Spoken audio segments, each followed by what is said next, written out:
All right, so it's been a month since the One Piece manga's been out. I'm gonna read it and I'll be right back to let you know what I thought.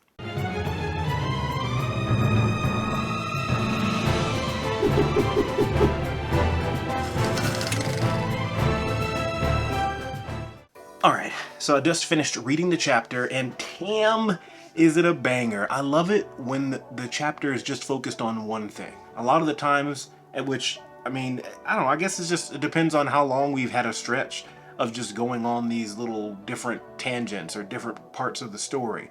One Piece is a huge story. You know that. It's about to be 26 years now running, and 1087 chapters of the official. There's little SBSs and other stuff, other movies and stuff.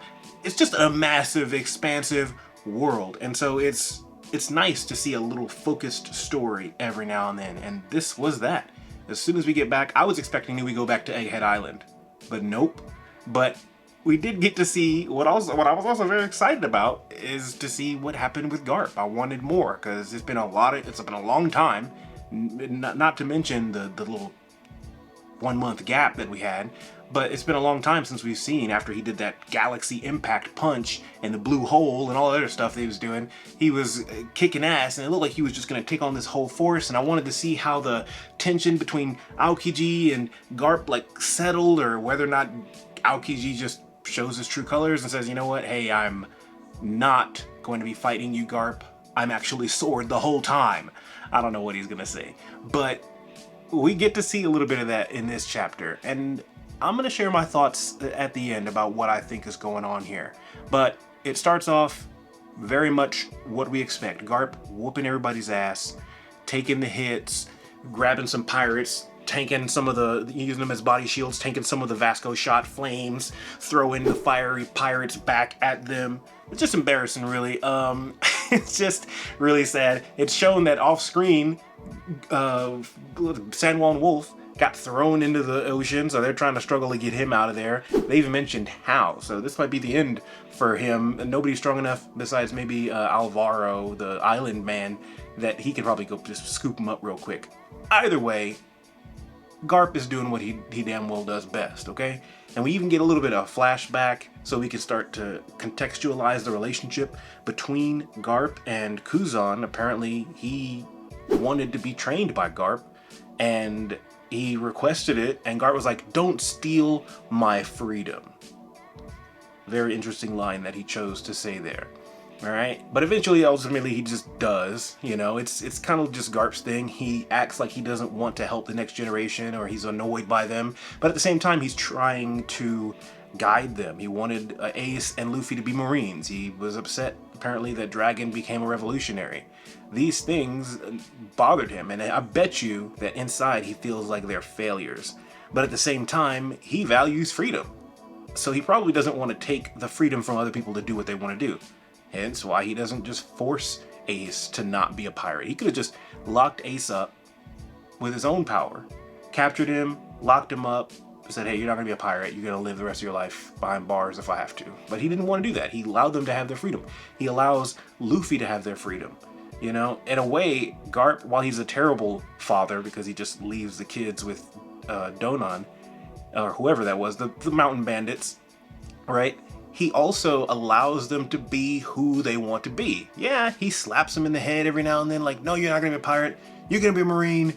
But when they ultimately decide to just go ahead and do it, he's still proud of them. It just kind of goes to show it's like a very realistic way of parenting. Now that I have a child myself, and I see that she's growing into becoming a little girl and having her own ideas, and she's gonna move on to be whatever she wants to be, and whatever that is, I could either be on her side and support her, or be against her and just never know what kind of part of her life that I fit into, if that makes any sense.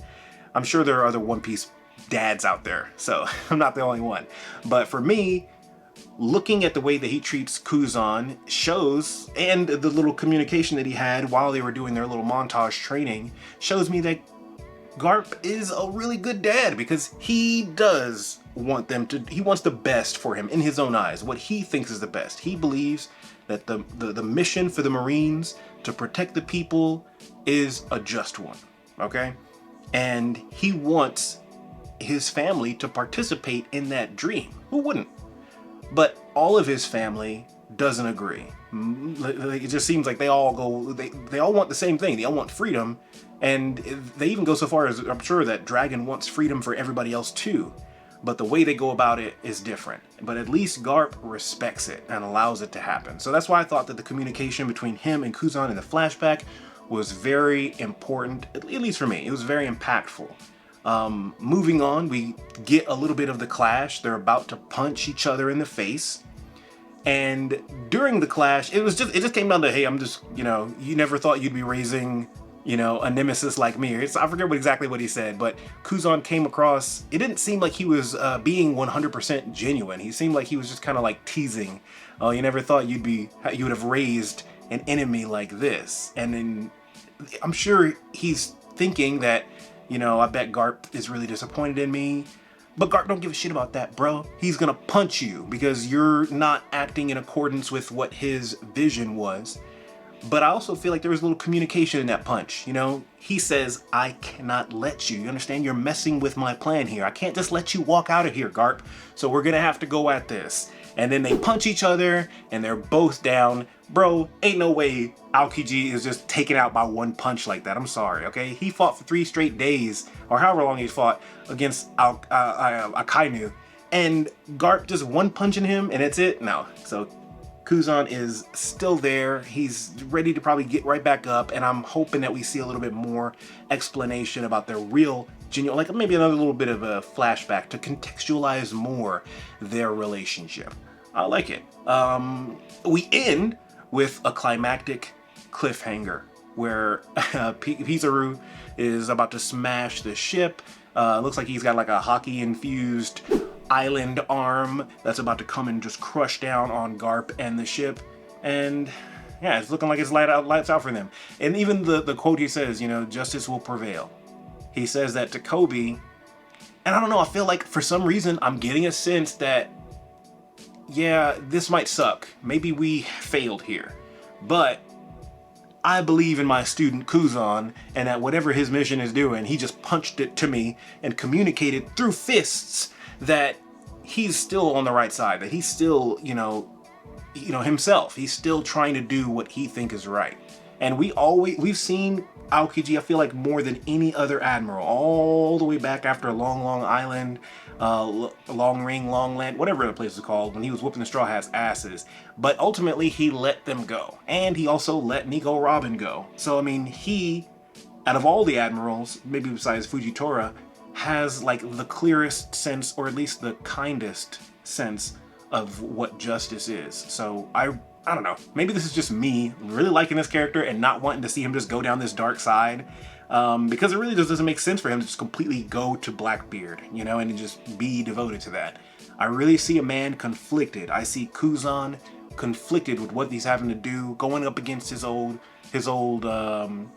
mentor, and communicating with him through that punch, through that hockey exchange, which, now that Shanks can just talk through hockey, maybe they learned how to talk through fisticuffs hockey. And that's what just happened. We missed it. In that flash, that panel, there's a whole conversation in there, Garp is like, what the hell are you doing? And Kuzan's like, trust me, I got this. And then boom, they're done. Garp, he looks resigned to his fate at this point, but maybe it's because he finally heard what Kuzan was saying. Hey, I got this, okay? So I'm really excited. I can't wait to see the rest. I don't even know if what I just said even made any sense to anybody. If it didn't, let me know in the comments below, and like this video, subscribe to me so you're here for next week. And we got a lot of other videos that are coming out in the works, plus some shorts and so on and so forth. We're just gonna be having fun here. I love you. Peace out. See you next week. Bye.